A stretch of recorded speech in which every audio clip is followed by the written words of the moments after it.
Sa dami at bigat ng mga kagamitan sa paglalaro ng golf, hindi kakayanin ng mga golfer na buhati ng mga ito isa-isa. Kaya para mapagaan ang buhay ng mga manlalaro, nariyan ang mga caddy. Isa na rito si Angel na 25 taon nang nagtatrabaho sa Camp John Hay Golf Club. Oo sir, yung para sa pamilya talaga, pamilya. Kaya dito namin kinukuha yung pangkain sa pamilya, pangaral ng mga anak namin. Kaya ganun ka-importante yung pagkakadi para sa amin.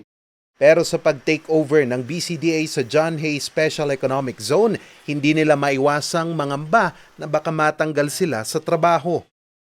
Sana i-maintain kaming lahat. Walang tatanggalin. Yun lang naman ang kon namin sa kon. Kasi lahat naman yung kan parang sinunod naman nila yung dating ng management. Kaya wala na kaming magagawa. Pero ang mga agam-agam na yan, napawi ng tiyakin ng bagong management na walang tatanggalin at magbabago sa pagpapatakbo sa golf club. Sa eksklusibong panayam ng RNG News kay Bases Conversion and Development Authority President at CEO Joshua Bingkang, ang Landco Pacific Corporation sa ilalim ng MV Group of Companies ang hawak sa mga establishmento sa loob ng Camp John Hay. Napili sila based on their qualification, their experience, their credibility, as well as their readiness to take on the job immediately after takeover. Pero kinumpirma niya na pinalitan na nila ang security agency na humahawak sa Camp John Hay. Nagpalit tayo ng security. Of course, the security should be ours na. Para ikaw rin sa bahay mo, di ba? If you get to buy a new house, you come in, you want your security system sa'yo na.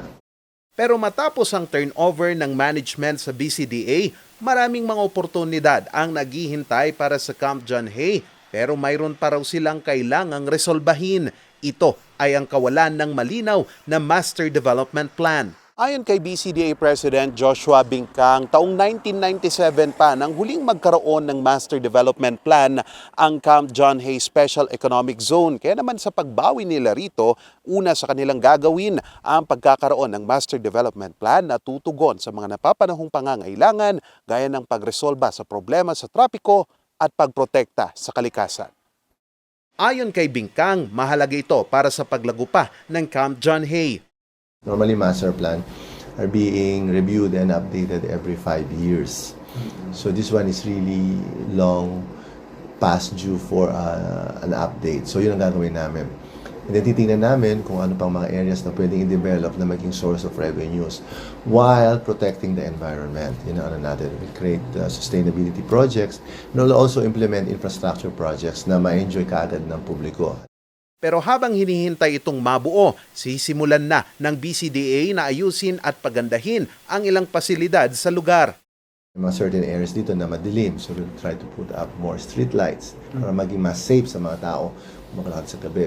Yung mga pedestrian sidewalk lanes sa Melawakan Road, we'll try to expand that kasi nakikita namin kapag naglalakad ng mga tao, delikado dahil hindi sila at par with standards, maliliit, dapat at least a meter yan.